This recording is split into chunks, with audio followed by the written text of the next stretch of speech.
All right, everyone, welcome to Safety Last. Today we have a friend of mine from university. I feel like I'm just bringing all my university friends onto this podcast. Jacob, how are you? I'm Introduce good, yourself. thanks. Hi. Hello, everyone. Well, tell me a bit about like your teaching career. Well, actually, before we do that, we met in a few years ago in university, and we did the same teaching course. Did we become friends in the first year, or second year, or third year? I actually remember this quite well. It was in the second semester of the first year. Okay, if it's embarrassing, you can't say anything. Okay, I if won't, it's I if it's an won't. Don't worry, embarrassing don't worry. story. Don't worry, I'll save you there. No, yeah, we were in a group project, actually. We were in a group project. Yeah, I distinctly remember, and we were sitting doing our group work in the courtyard of the Sydney Uni next to Footbridge. And yeah, that I remember that was how I met you. Mm. Actually, now you bring that up, I do remember we had an American girl Yeah. in our group, and also I'm not sure if you remember this. We had like a lot of fun. I'm not sure if we were first years and we're like young and naive, but we had a lot of fun making the group project. And I remember we like put in like a 15-second dance clip at the end of our presentation, which I don't know where the PowerPoint went, but we put like, do you remember this for the credit scene? Like we both, every one of us did like a dance. And then at the end, the tutor or the marker was like, wow, I can't believe you've had so much fun. As if they were implying that you should not have fun at university. I actually completely forgot about that dance part. I wish we had that video. That's so funny. I know. Yeah. I've actually tried to look for it, but that's like 7, 8, yeah, however long ago. It was ages ago, so Yeah. I haven't been able to find it. But I do remember that, and I do remember the tutor thinking like we're crazy. Like, what? How are you having so much fun at university? But that's probably just a first year thing. Yeah. Um, so Jacob, I grabbed you because you are a fellow teacher like me, and actually, apart from that, there's another reason I grabbed you, which was I felt like out of all my friends, out of everyone who is a teacher, you probably exhibit, and maybe I'm incorrect in my judgment, but it seems like you love the profession more than most teachers, and you seem to be someone who's like thriving. Every time I talk to you about this profession, you seem to be very positive, and it seems like you're moving forward in your career. So I guess that already shows my bias, which is I also love this profession and I get so much joy from it. And I really like being a teacher and teaching. So, in a way, I guess I am kind of biased because I am bringing you as a representative on to talk about teachers. And you clearly, in my eyes anyway, have a more positive outlook on this profession than most teachers I know. Yeah, I really appreciate that. You're probably right because I was quite lucky in a lot of ways. The way that I sort of came to the profession is that when I was 18 years old, I thought a lot, probably far too much. I thought about what career I would have. I think a lot of people they think about what they want to do and they do a lot of trial and error, and that's good. And you never really know until you try it. But it takes a long time and a lot of like resources to try different professions. To get into a profession is it takes a lot of investment. It takes like time, effort, hex debt, and all that sort of stuff. But yes, I think I was quite lucky that I you know did so much thinking in year 12 because I eventually came to pretty much the perfect result. Mm. And I'm not sure if you know our other friend David, but there were a few people. There were actually like two people who I felt like I could bring on to do this podcast. And I spoke to David, and he's like, I really love teaching, but I'm probably not so proficient behind the microphone." And my immediate mindset was like, "Okay, that's totally cool." Jacob is also someone who seems to be thriving in this situation, so that's why I grabbed you. And also, Um, I struggle to shut up as well. Yeah, exactly. Actually, that's something that we both share. We have like a million opinions and we feel like we should share our opinions, which is basically why I started the podcast because I'm like, for 6 hours a day, I basically talk about my opinion. and I feel like that's not enough. So let's do it after hours as well. Exactly. It's perfect. So there's one more thing I want to say before we jump into questions about the profession, like, why did you do it? What do you think are the positives and negatives of this profession? Do you recommend it? Some traits you think are important in this profession? There's two things I want to say. The first thing is Georgia, my friend, and I, Hmm. and this is just some background information just to talk about who you are as a person. Georgia, my friend, and I once had this game. Do you know the game, like, Where Are They Now? Do you know the game show? Yeah. So basically, the premise is you have someone who is usually a celebrity or someone of note, and then you track where they went or where they ended up 20, 30, 40 years later. So Georgia and I were playing this game, and from university, we said, okay, there's two people that we'll pick. One person, because their life is in such disarray that we can't actually turn off the TV if there was a segment for, like, where are they now? So just like a complete car crash and we just can't turn it off. And the other person was, who would you choose to watch an episode on if their life was thriving? Like, who do you think would be the most likely to thrive and to be in a really happy and positive situation? And believe it or not, both Georgia and I both picked you for the thriving episode. So Wow. I really don't think that, I'm not really sure that's something you could put on your resume, but I just want you to know I'll put it there anyway. that. Thanks, Sam. That's really nice. um, so about teaching. Okay. So really, I've thought about doing this podcast because, like I said, I just love the teaching profession, but also because this is the time in the year where a lot of year 12s start thinking about going to university, and some have already picked their university choices and some have already picked their professions. But I actually got a few emails from people just asking, like, what do you think about being a teacher? Like, do you think it's a good profession? Like, what are the struggles? What are the positives? So, I guess to answer these questions, I just want to throw this question to you, which is, why did you become a teacher? And also, what are some positives about this profession? Awesome. Okay. So the reason I became a teacher is because um, when I was 18, I couldn't decide between like engineering and psychology and social work. And a friend at the time said, "Why don't you try? Have you looked into teaching?" I was like, "Not really." And I thought, "Oh yeah, I suppose it is a combination of all of them." Because I like my maths and science and that. So yeah. But the real reason why I didn't want to do engineering, and I did want to do engineering, right? My dad still says, you'd make a great engineer, Jacob. So, but yeah, it was because with a teacher, even though you don't always see it, every extra bit of effort that you put in is going to benefit someone in some way. Do you know what I mean? Like, if you teach your, year 9 boys to be kind, or just a little bit kinder, then all the people in their life are going to benefit in the long run. Like even their future children are going to benefit. Just because of the guidance and the mentorship that their teacher is able to give.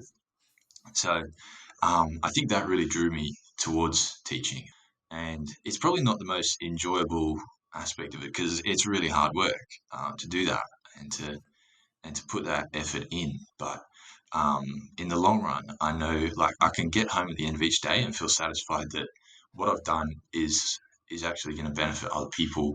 And even though it doesn't always feel like it, when you're struggling with classroom management at the end of the term, year 9 just going nuts, or like you're trying to run an experiment in the lab and it's just all falling to pieces. Mm, But yeah, it's basically you can't really go wrong with teaching if you're genuinely putting in the effort. At some point along the line, maybe it's their younger sister who benefits, or maybe it's their future partner who benefits. But there's someone who's going to benefit from the effort that their teacher has put in. I absolutely agree. And to be a bit of a philosophy nerd for a second, I'll only touch upon this really briefly. There was this philosopher, or I guess a writer called Theodore Adorno, who believed that in today's economy, that a lot of work is very disconnected. So, for example, if you polish like a a bed frame, or you paint only a certain small part of like a bigger item, like you only package or you only wrap the boxes or you only do a certain section of a bigger thing, there isn't this sense of satisfaction that jobs previously did. Like basically the idea is that you don't see the fruits of your results in today's economy. Like you're the Yeah, accountant that presses send, but you don't really build a relationship with your clients because you're one cog in a much bigger system. And I think there is some truth in that. And for me, when I picked my profession, similar to you, I thought about being an engineer. I thought about being a psychiatrist and teaching and an author and stuff like that. And I felt like teaching just encapsulated all of these. And my biggest goal was to have fun, but obviously, earn some money as well. But apart from that, it was to pick a profession that wouldn't give me an existential crisis, a midlife crisis at 50. And I just absolutely. thought that teaching is, as you said, is a profession that you can actually see the results. You can see your hard work face to face every single day. And that Yeah. gives me a sense of satisfaction that I just can't really see with other professions. I agree with that completely. And then also, I still believe that's even just the tip of the iceberg as well. Because if you teach that person to become, better or cleverer or kinder, then not only are you seeing that in their personality changing over the course of the year, or as they grow up through year 7 to year 12, but you might forget about it as a teacher, but you know that they're going to be influencing other people around them in their life positively, like even after high school. So that's the beauty of it. Like it's and it's hard to remember um, Mm, when you're tired in the middle of the term. But yeah, it's definitely one of those professions where you you can't really go wrong as far as like the amount of positive difference you're making to society. Because mm, the best way to change the world is to get an education degree and use it as wisely as you can. I agree with a lot of what you said. And it's also interesting that none of us have actually brought up our subjects very much. Like we've been talking about teaching as an abstract thing, or Yeah, rather as something where it's really about like teaching values. Like I don't really think I've heard you talk about, mathematics or science really at all actually during this podcast. and, And I think that's true. Like we use, I'm an English history teacher and, obviously you're in a completely different field, but and it's really funny you often forget about that one too. I always forget. By the way, I always forget. Because you dress like an English teacher, so I automatically like just think you're an English teacher. And I like throughout the years, I always come to you for like English help, and you're like, I'm math, and I'm like, oh damn, I forgot it. Yeah. um, but what's interesting is we haven't really spoken about the importance of like English or the importance of science. It seems like both of us fundamentally see teaching as a way to hopefully make better people. And if they learn the metaphor, if they learn algebra as they grow up, that's a bonus. But to me, and I want to get your opinion, to me the key issue is about, can I teach someone values, uh, things like joy and enthusiasm and courage in my lessons? Mm, absolutely.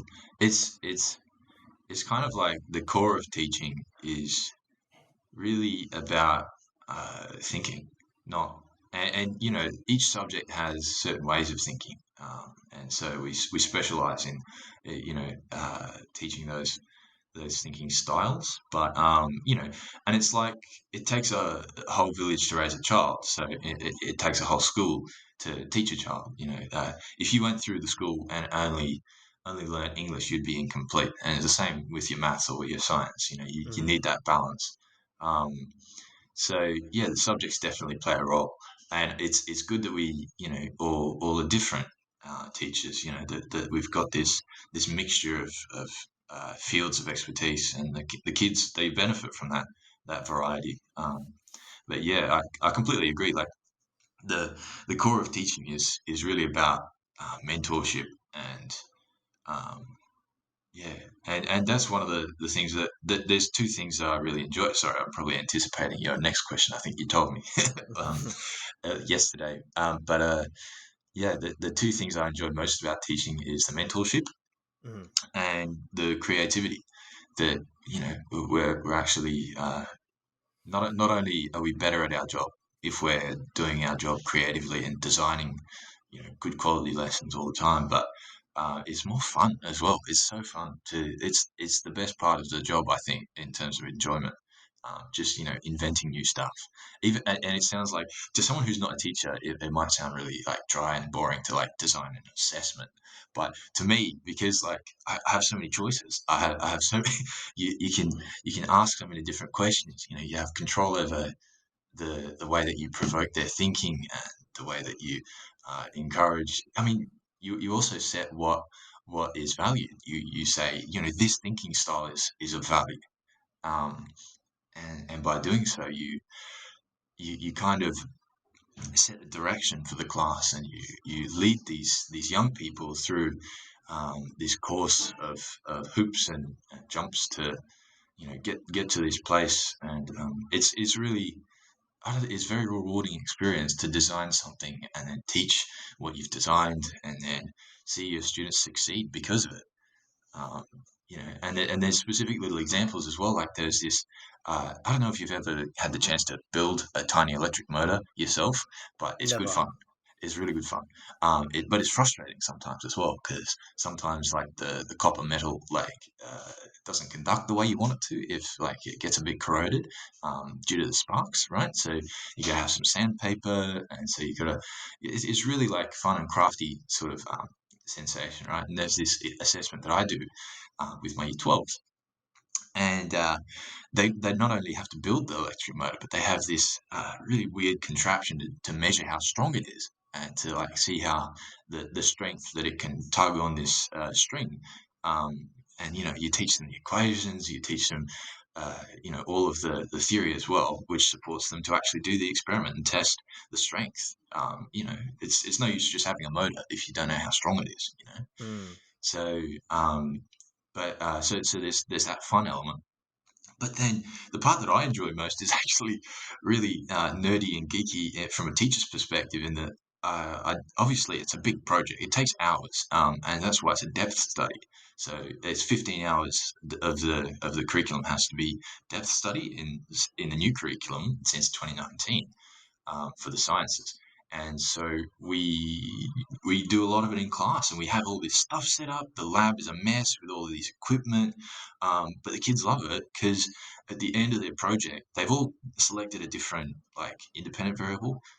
So one of them's like, yeah, I'm gonna see how the area of the coil makes a change in the strength of the motor, and other kids are doing like the angle between the field and the coil. So that, it's all different, and the kids they get a sense of direction, like and autonomy, Mm. and that's cool. But then also like I this year I for this assessment I got them to submit a draft, and it was like mandatory. You must submit the draft, right?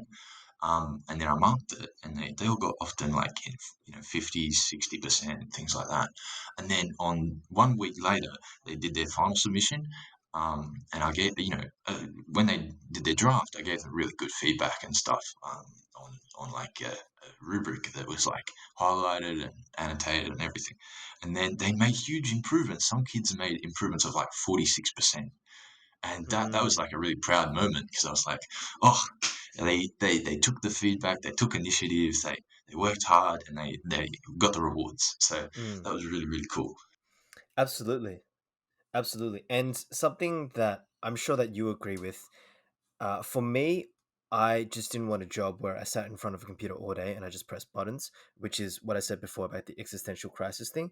Yeah, And being a teacher, it's like problem solving.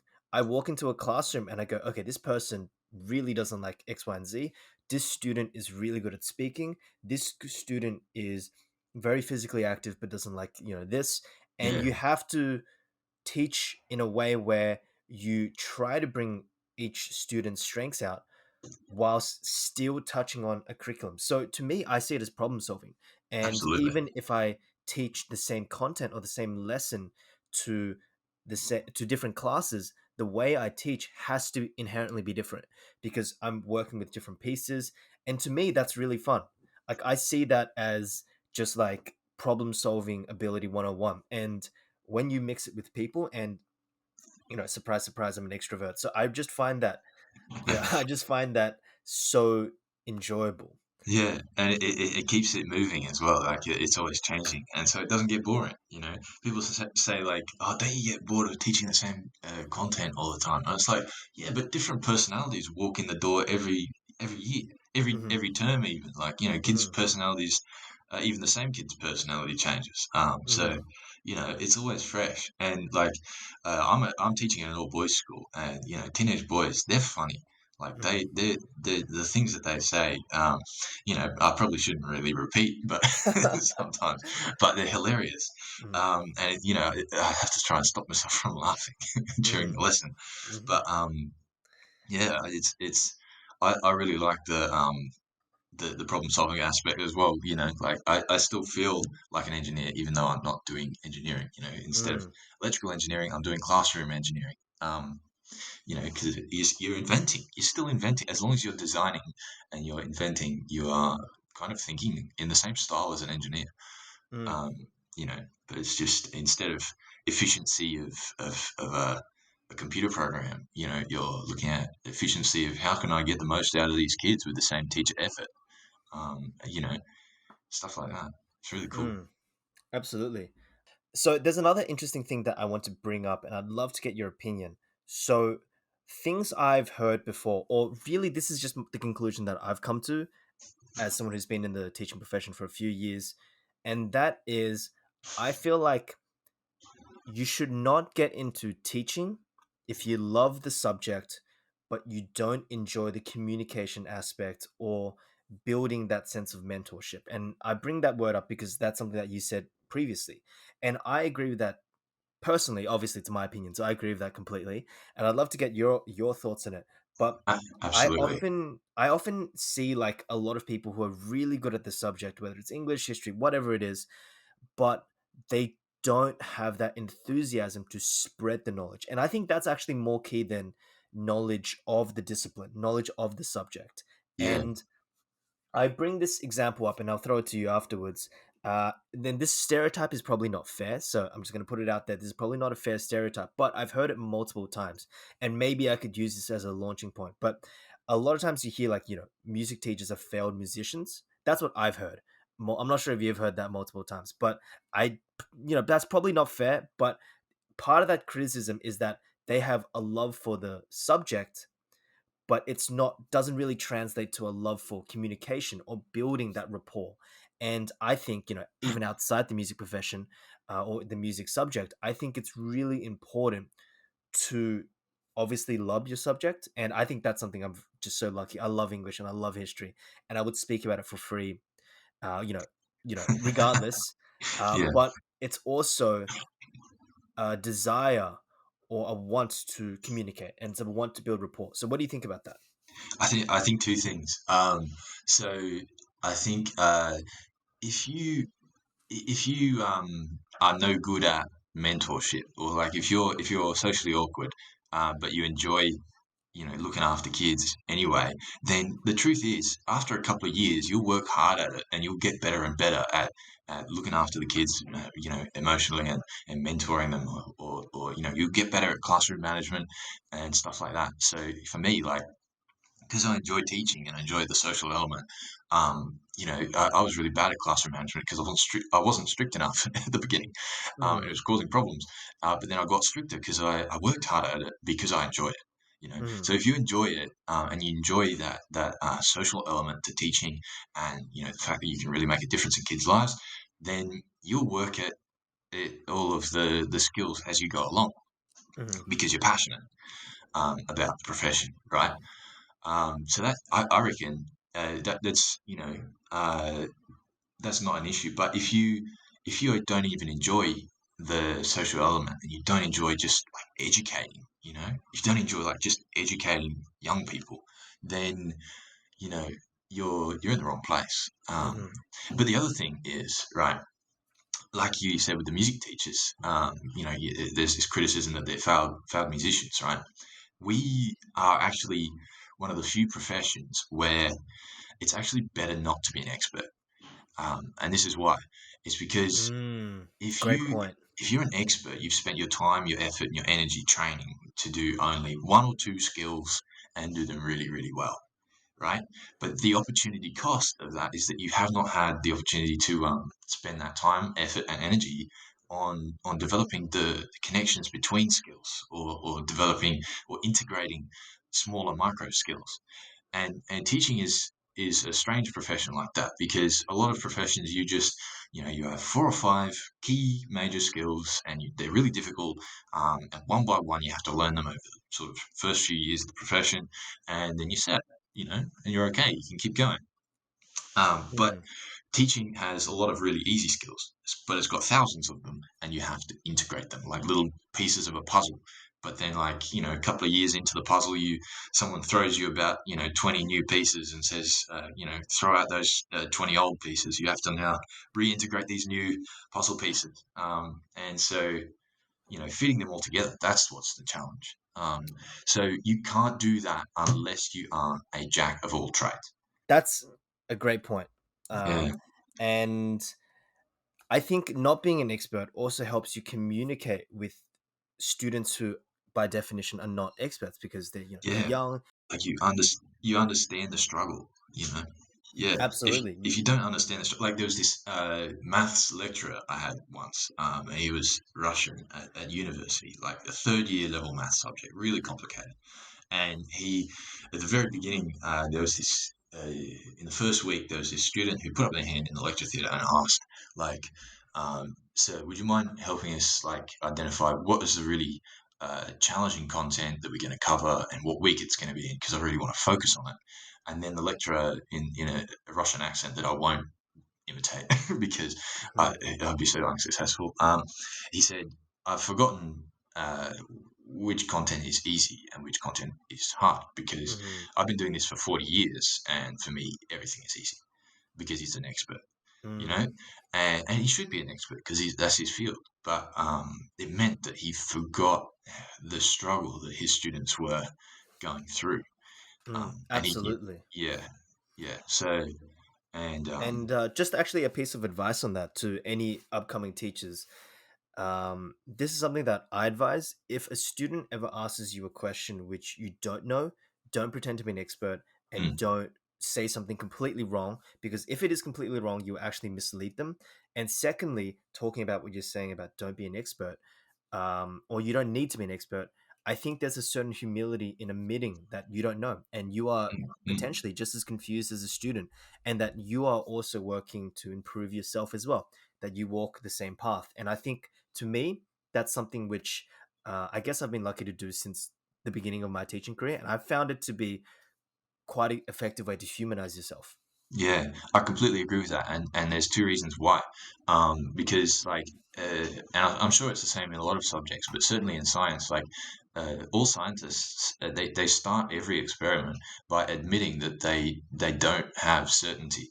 When they put a hypothesis, they're saying, "Look, I think this is going to be true, but I don't know for sure. And the whole reason I'm doing this experiment is to get more information." And so that right there is saying, like, look, even the experts are saying there's stuff we don't know, Mhm. right? And they make their living out of the fact that they're happy to declare that they are looking for more information. You know, so having a lack of knowledge is not a wrong thing, but having the skills to search for it, or having even like a lot of lecturers at uni, they would start a project and then realize, oh damn, actually I need a bit of statistics understanding here that I don't have yet, that I'm going to need to learn first before I can actually finish this experiment that I'm halfway through, you know. Mhm. And so then they consult their colleagues in the maths department and be like, hey, can you like help me out here, because I really like to finish this research. And so yeah, that's quite a normal thing. Well, let me ask something else. So I think we are both somewhat similar in terms of personality. Like we're both extroverted. We both like speaking to people. We both have a strong love of our subject, and I think we're Mm, both very curious. Maybe I'm being too self-complimentary, but I feel like we somewhat share these values. Now, yeah. my question is obviously not everyone will be like this, and some people might have well, some people will definitely have different traits. Mm, Better traits, worse traits, just different traits in general. So to the people who are listening who are thinking, I'm actually not like, this person, I might be more introverted, or maybe I love the subject more, or I don't like the subject as much. What do you think are some key traits for anyone to step into this field that would make mm, them successful and make them enjoyable? Because remember, some students who are just graduating high school might listen and go like, okay, what do I have? Do I have what it takes to become a good teacher? mm. I think patience is going to be one of them. Um, because well, patience comes in many forms. Like there's patience with solving a maths problem. There's patience with you know um, sitting through a staff meeting. But there's also like Oh my lord. you know other types like you've if you've got a kid who's like really maybe stubborn or something, and can be a challenge to deal with, but they have their own problems and they need support. And the whole reason that their behavior is so challenging is because they actually are yearning for that support from an adult. Is the best thing you can do is listen to them, but that's the hardest thing to do as well as the teacher. um, so to have the patience to actually listen to the kid properly, even when they're frustrating you, is really, really important. And that's one of the challenging but most valuable parts of being a teacher. Because yeah, it's gonna benefit the student the most. So yeah, I'd say patience for sure. I agree with that. I just want to throw this in. You don't actually have to be extroverted to do this profession well.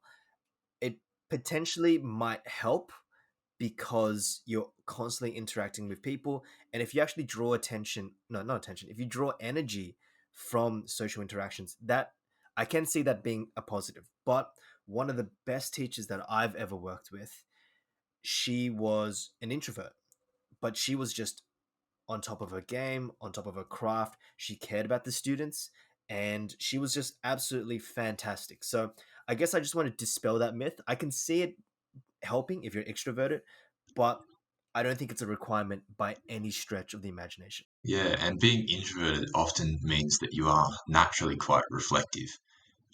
And doing that regular reflection means that you're going to think quite often and quite deeply about the quality of your work. And that's going to improve it in the long run. There's some. I want to move on to subjects, just to talk about the subjects for a bit. So, as I said previously, I'm English history, and you are mathematics and science. But you look like an English teacher, but you're not an English teacher. So the reason I bring this up is obviously each subject has their field, and I just want to bring this up because when I was in university with you, what I heard all the time, and I want to return to it to see if it's actually truth or not, is if you're a science or a mathematics teacher, you will get a job instantly. And if you're humanities, if you're a history or an English teacher, which of there's a lot of us, by the way, then you will struggle to get a job. So I guess, like, on reflection, and I'd love to hear your opinion, I was lucky enough as soon as I got out of university, I taught at the school I did practical experience uh, for 3 years. I was actually lucky enough to actually get that position. So I personally am starting to question that because I feel like you can get employment even if you don't work in the science or mathematics field. But I guess I just want to throw it to you. Is it actually easier to become a permanent teacher or a teacher on a permanent contract if you walk down the mathematics and scientific field? I would say it's a question of probability. Like maybe the probability is a little greater. But, you know, talking about a subject often, on paper, forgets the way that, if you interview really, really well and you are just like socially so present, and you are just an expert, and you're a wonderful team player, and a great listener, then you're going to perform really, really well as a teacher, regardless of your subject. So expertise is always going to be.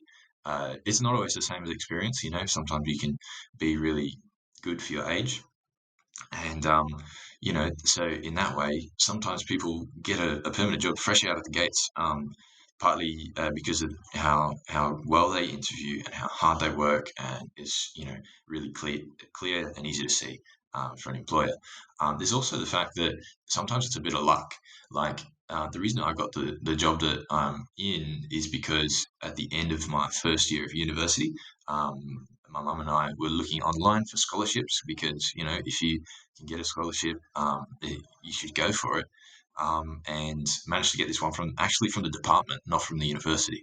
And it was this scheme because there was a shortage of maths and science teachers. In fact, there was a shortage of all teachers. And at that point in time, they were offering these scholarships where you actually it's based on aptitude. It's based on your attitude and your passion for teaching. And so the interview that I did when I was what would have been nine, no, 20 years old, was based. All the questions were based on how passionate are you about the profession, because it was like a trust system.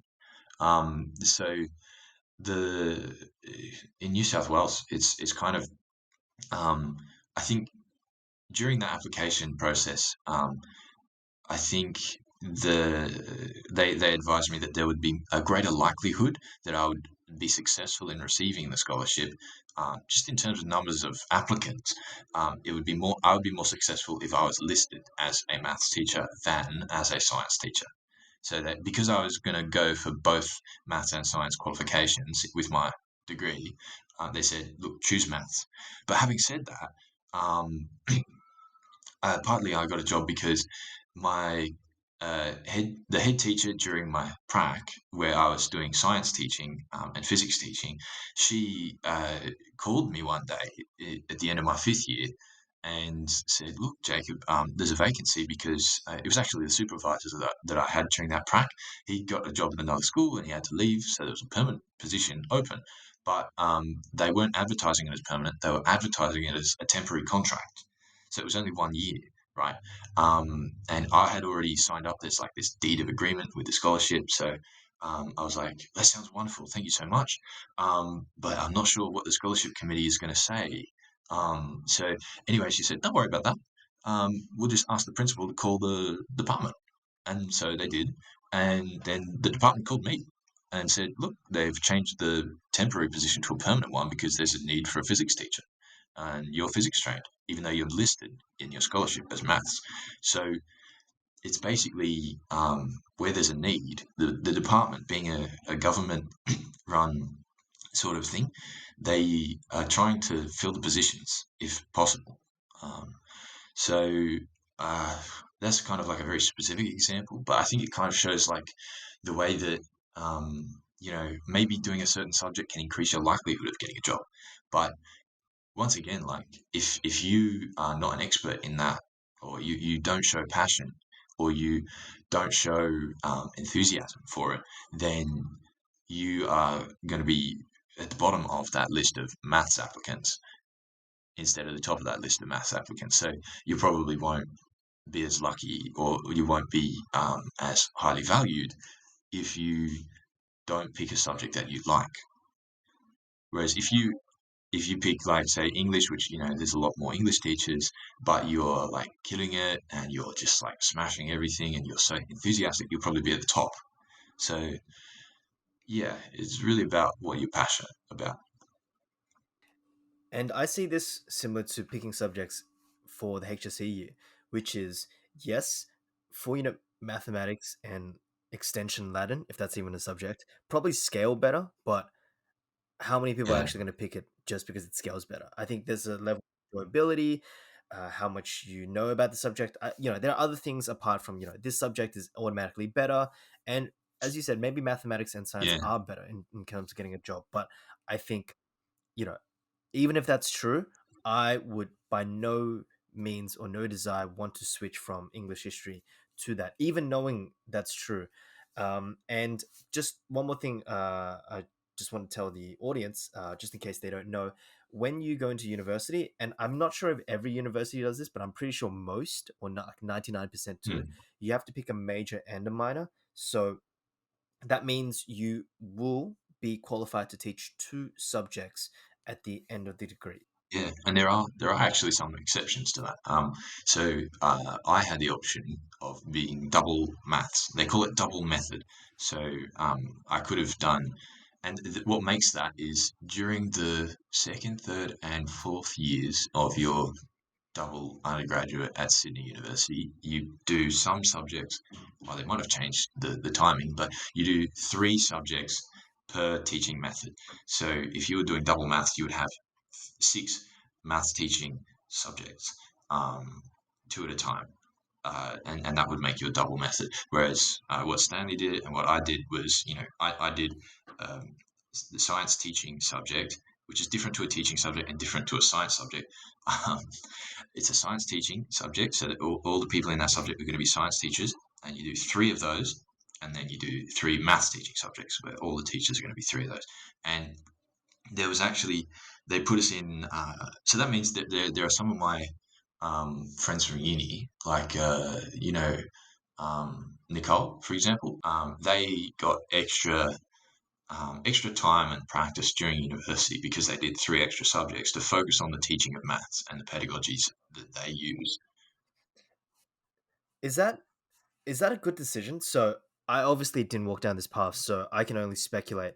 And so, two questions. Firstly, is it only the University of Sydney that offer this, or do other universities offer this as well? And secondly, is this a good option? Because maybe in Yeah, my opinion, I love English and history, so I definitely wouldn't do that. But like to me, I just feel like that limits your ability to get a job. Now, maybe I'm incorrect, but like the fact that I can apply for English and history jobs, I feel like opens up my field. So why would someone pick a double mathematics or a double history or double English course?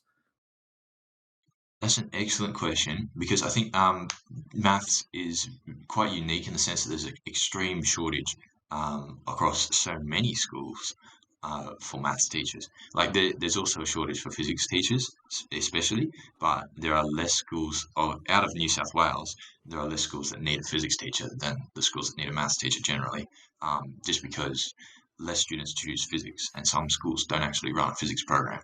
Um, and that means that perhaps you might actually be Mhm. better going with maths, even though the shortage of physics teachers is actually stronger, because it depends maybe where you want to live. So yeah, I mentioned it's sort of like probability based. It's also location based, um, and so but with maths, if you specialize, then what I was saying just a moment ago about being at the top of your cohort of maths teachers, or when I say top, I mean like showing expertise, showing passion, showing that you tried really hard during university and you're willing to keep trying, is probably going to influence the way that you get a job. I think mathematics is also strange in the sense that it's a subject where um, extended, how do I say, extended skills of abstract thinking are necessary for it to survive, um, and necessary for maths teachers to be. So, like, what distinguishes a maths teacher from a physics teacher is that the maths that they do is in order to teach, say, extension two. You must do extra practice. It's like swimming versus running. I use my legs all the time to get from place to place. To walk to the train station. So to run, I don't need to do as many hours of practice per week as I do for swimming because I don't swim to get from my bedroom to my living room. I walk, right? So swimmers do more hours per week of training than runners, just because of yeah, you don't practice unless you're in that context. And that's the difference between maths and English, right? I'm using the English language right now, but I'm not talking to you in mathematics right now. I'm not speaking equations to you. Hmm. So you do very specialized Hmm. practice. It's still extremely useful, and we can't really live our lives. I mean, I couldn't speak to you on a computer without mathematics because the computer, the design of it and Hmm. manufacture is all mathematical, right? That, by the way, is a great example of teaching because you basically made your point and then you brought a relevant example which I can understand and I'm sure the audience can understand, and you use that as a launch point for Yeah. your statement or really the argument that you're making. So that's like, by the way, that is like teaching pedagogy 101. So thank you, Jacob, for demonstrating this to the audience. And also, this is probably an obvious point, and anyone who's gone through the teaching degree will immediately, I feel like, would immediately agree with this. But for anyone choosing teaching, I think a lot of professions, but in my mind, maybe because I'm used to it, teaching is one which really exemplifies this. There is a difference between what you learn in university and what you learn in the classroom. And once again, I feel like you could say this for a lot of courses, but I can share experiences where you almost like pretend to teach in university, right? You make lessons or you structure assessments and you give it out to, like 22-year-olds, 23-year-olds, and you get them to, work and, pay attention during the class. And you use that as a simulation for what happens when you actually get in the classroom. Now, that's not bad. I have no issues with that. But just be prepared on your first or second or third prac, or the first or second time you visit a school and you actually have to teach, things will get messy, and that's part of the experience. And I can think of times when I've had students, and no joke, just like open a pencil case and throw it across the classroom, and everything goes everywhere, like pens go everywhere, rubbers go everywhere and all that stuff. And it immediately, as we're talking about problem solving, forces you to confront a situation that you did not learn in the classroom. But I think as you get better at your craft, and that might take 2, 3, 4, 5, 6, 7, 10 years, those experiences will become less jarring and you'll be able to, I guess, adapt better. Mm. I think the way I would compare university learning about teaching to the actual profession and learning in the first 3 to 4 years, as you and I have just sort of reached about the 4 year mark almost, um, is imagine if you can imagine a swimming lesson. Some swimming lessons the coach stands outside the pool. Sometimes the teacher will be actually in the water with the children who are learning how to swim. And it gets quite cold if you're standing still in the water for that long. But if you've ever seen the swimming lessons, Mm. for the young ones, you really need someone in the water with you, like teaching you while supporting you. But as you get more advanced, it's okay to, just have a short lecture or a short demonstration from the coach at the start while all of the students are standing on the side of the pool, and then say, okay, lecture's finished now, go and do the practice which I've set. So and what I think about the university programs that are set for teaching these days is that they've lengthened them over the last sort of 30 to 40 years. Like you used to just be able to do a diploma of education, and now they're saying, actually, no, you need a full on either double bachelor's or a bachelor's and master's degree to be a high school teacher. So they've lengthened that lecture at the beginning, Hmm. but not really given very many resources to support the first year teachers and the second year teachers and the third year teachers in the actual school. And I think that is kind of a little bit backwards. And I think also the lengthening of the degree, they've kind of put a bit of like we really did not need to know about developmental education in the subject where I met you, but we would have really benefited from learning about Hmm. different and sometimes opposing and sometimes aligning theories of classroom management and behavior management. So Hmm. I sometimes totally I agree. think I would be able to compose a slightly better program of courses or suite of courses for the what goes into a degree for education, you know so Hmm. and the degree is kind of like the lecture before the students actually dive into the water.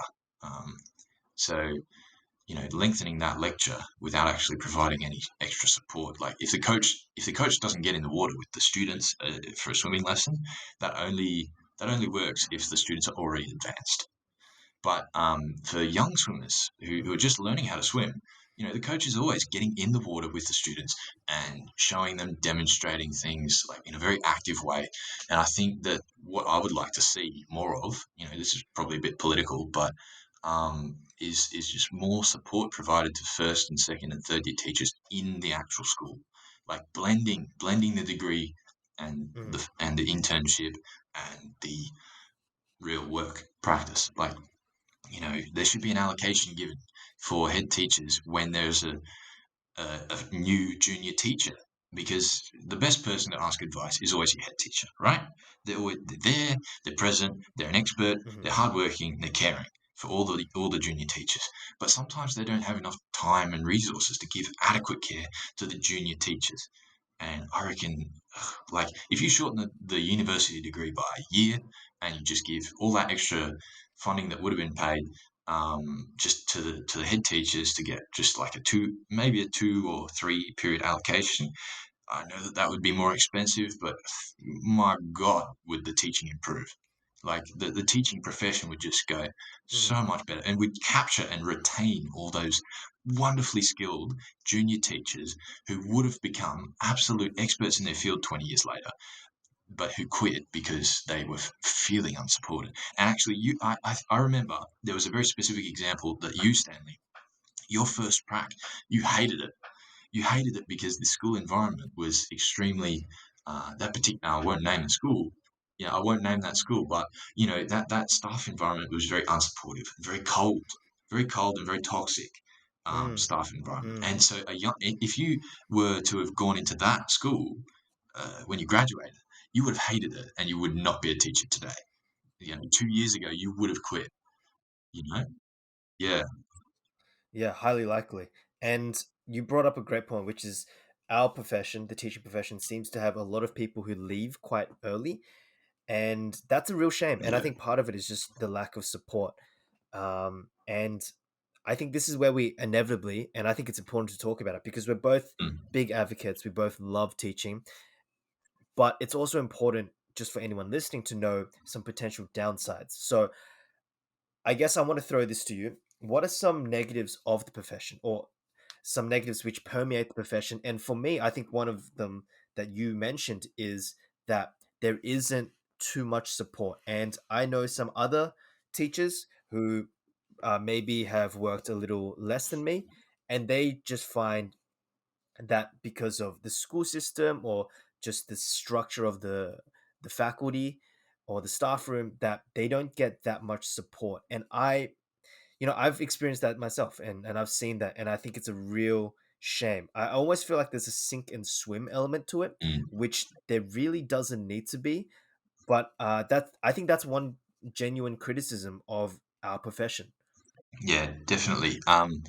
So what I would say is the advice that I would give is you kind of, at the moment in 2021 in New South Wales, you have to be comfortable with being you have to be comfortable with irresolution.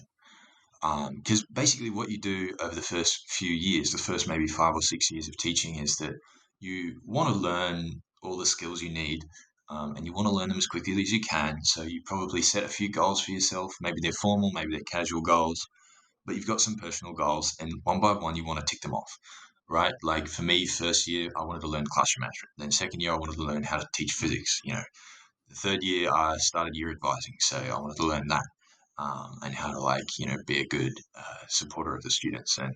And so as you go through, you have to be comfortable with doing things imperfectly, and you have to be comfortable with imperfect practice, because if you can't do that, a lot of the times you'll have to move on to the next skill even after having only learned 80% or even 60% of that first skill that you tried. Mhm.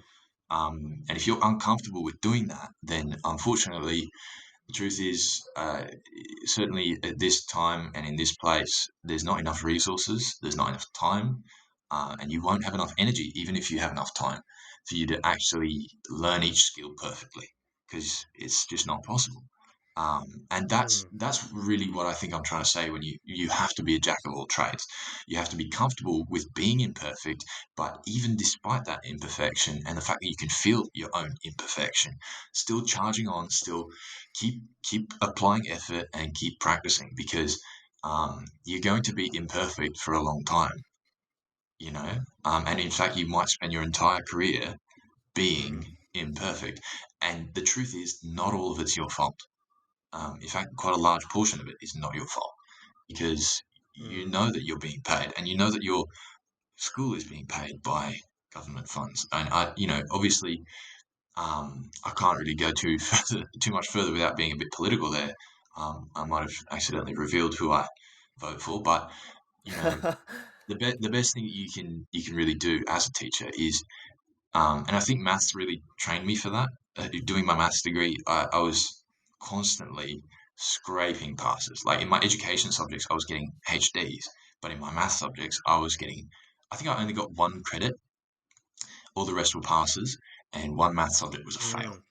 Mm. And those are just the pure maths. But all Wow, my I had no idea. education, so I'm not even a writer. Like I'm horrible at writing.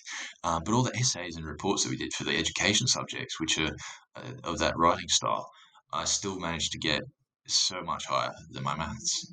Even though maths is my specialty. Um, Mm. and even in physics, I was really scared of doing third year level physics units because it was just so hard. So um, so basically, I did 5 years of a degree, and some of those third year maths subjects were actually in my fifth year, right? So I did maths for 5 years at university while knowing and fully acknowledging that I am extremely imperfect, but still kept working. And I actually kept improving slightly. I was getting 50 and 51 in my first year. Then I was getting like 56 and 57 in my second year, percent on the whole subjects. And then getting like low 60s, almost a credit in my third year math subjects, right? So even though it sounds like a small improvement, Mm. it was a huge challenge. And so I spent a lot of time training Mhm. while feeling rather imperfect. And I think that's what made it Mm. that's how I know that I'll be able to persist with the profession, because nothing can really be thrown at me that, you know, that I'm going to beat myself up about, because I know that it's just a challenge. It's just really hard. And, I'm still doing quite well to respond to it. Even though I might judge myself as only like 60% proficient classroom manager, um, I still feel like, given the challenges that are there, I have to juggle that with all the rest of the skills, and I'm still doing quite well. And you got to give yourself that um, Mm. to get through. Mm. Um, I'm going to repeat a quote which one of my university tutors said, and I want to see how much you agree or disagree with this. And at the end of our degree, one of our tutors said, "The best part of teaching Mm. is the students, and the worst part of teaching is, rather, the most difficult part of teaching is probably the parents and potentially the faculty or other teachers." Do you agree with that? Do I, you I think I'd disagree with that? probably disagree, actually. Yeah. I think the most Mm. difficult part is just, yeah, what I was mentioning just a moment ago, that you're never really going to be perfect, and that's hard. Particularly considering that a lot of society, or your expectations coming in, you have these dreams about becoming an expert at something, or being good at something. And um, so I'd say that's probably the hardest part. And parents, look, if you view the parent teacher relationship properly, you should view it as a teamwork relationship. Now, there's sometimes good teamwork and sometimes bad teamwork, and I haven't really taught at any other schools than a comprehensive, extremely multicultural boys' high school, right? So maybe I'm biased in this way, but the parents are often extremely, really cooperative, and if they're incooperative or uncooperative, it's usually because they're under a lot of stress. Maybe they're working three jobs between the two parents, or they've got a large number of children, a single mother or something. Those are the times when I've found that the parents are hard to work with. But it's not because of their personality; it's because of their circumstances. And it's really sad that our society doesn't Hmm. actually give enough resources to help people like that. So in my experiences with parents, like in my first year, I was really nervous. I was worried about being judged, about whether I was doing a good enough job. And then after I started year advising in my third year, I started making so many more phone calls to parents, and the vast majority of parents, they just want your teamwork.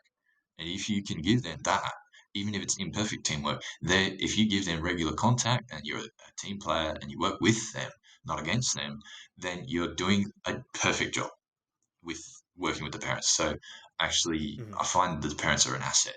They're a helpful thing if Mm. you are viewing them in the right way.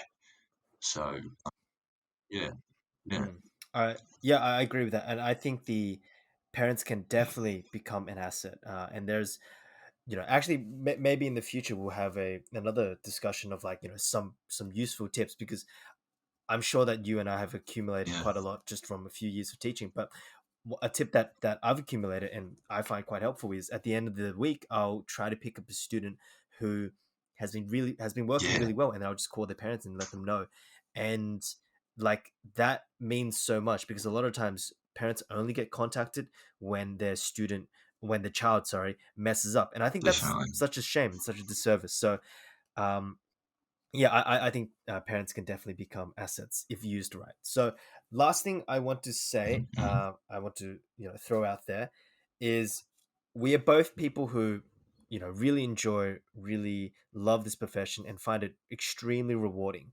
And because of that, and I said this at the beginning, that's why I got you on, juxtaposed to another teacher who just doesn't like the profession as much, because hopefully we can get as many good people, as many passionate people into this profession as possible. So I guess I will let you have the last word and just ask you, what is your final pitch for this profession? Why should people get into it? What should they expect? And should they still dive headfirst into it? Oh, it's it's got enough variety that you'll never be bored. It gives you opportunities to be creative, which actually enhances the quality of your work and also makes it more enjoyable. Um, and the mentorship aspect means that you'll never really be doing something wrong because even your mistakes are something to help you learn. So there's Mm, there's three things that are always going to be present in teaching at any school that mean that the job is always worthwhile, and also um, it's kind of a job that's family friendly. You're not going to be working.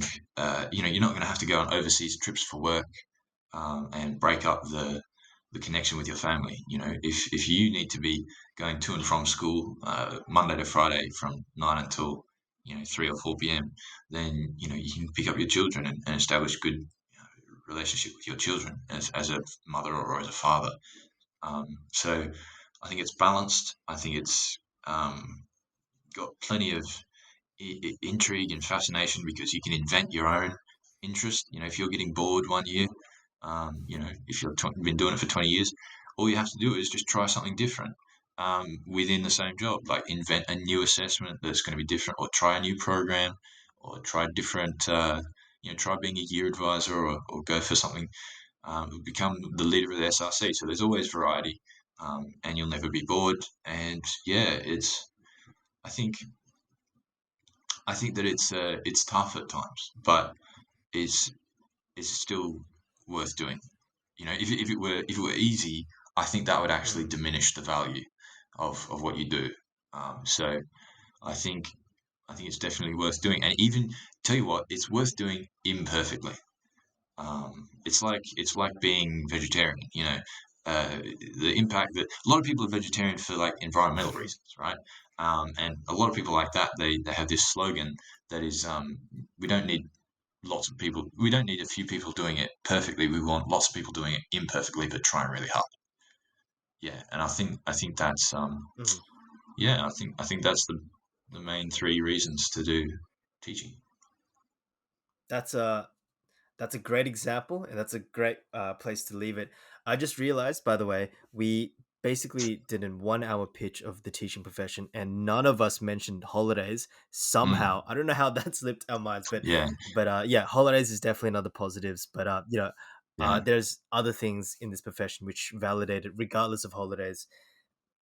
And tell you what, if anyone is trying to have a go at you saying, "Oh, you're just doing teaching for the holidays," look, if it weren't for those holidays, I would not be creative. I would not invent things properly. I would be a horrible teacher, and not only that, I'd be a really cranky, angry teacher. And you always remember the teachers Mm, that you hated during high school were the angry ones. So for sure, for sure. So, thanks, Jacob. That honestly has been super enjoyable and hopefully super helpful to the audience listening there. Fundamentally, we both love this subject and this profession. And we really hope that if you are considering becoming a teacher and you do have the passion for mentorship, that's a word that's been mentioned a few times, or just the subjects, you really look into this. And I think every profession has its negatives, and by no stretch of the imagination is teaching a perfect profession, but it is super rewarding. Absolutely. And I know Jacob feels the same way about that. So, Thank you, Stanley. okay, thank you so much, Jacob. And I hope you enjoyed listening to this podcast, everyone. Catch you later. Thank you for tuning in to Safety Last with Stanley Ching. If you enjoyed this, then please leave a rating or a comment. I hope you're leaving with a new idea, and make sure to follow us on Instagram, Facebook, and other places that can be found in the description.